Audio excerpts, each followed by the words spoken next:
আৰু আগন্তুক নিৰ্বাচনত আমাৰ প্ৰাৰ্থী শহীদুল হক ডাঙৰীয়াক আপোনাসকলে বিনা দ্বিধাই আপোনালোকে ভোট দিয়াৰ কাৰণে ব্যৱস্থা হাতত ল'ব।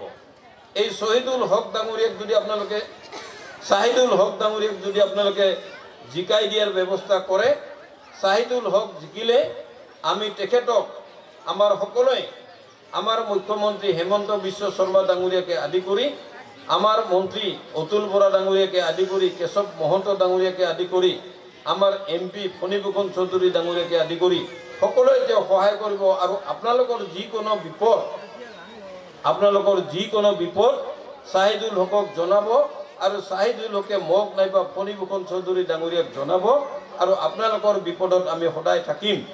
এই কথাটো কৈ আমাৰ প্ৰাৰ্থী শাহিদুল হকক বিজয়ী কৰিবৰ কাৰণে আগন্তুক দিনত নিৰ্বাচনৰ সময়ত মই আপোনালোকক পুনৰবাৰ অনুৰোধ জনাই আৰু যিসকল মহিলা ৰাইজ ইয়াত আহিছে তেখেতসকলে ঘৰে ঘৰে গৈ আমাৰ ভোটাৰসকলক বুজাবৰ কাৰণে অনুৰোধ ৰাখি ভুল ত্ৰুটিৰ ক্ষমা বিচাৰি মোৰ বক্তব্য সামৰিছোঁ। জয় আই অসম, অসম গণ পৰিষদ জিন্দাবাদ।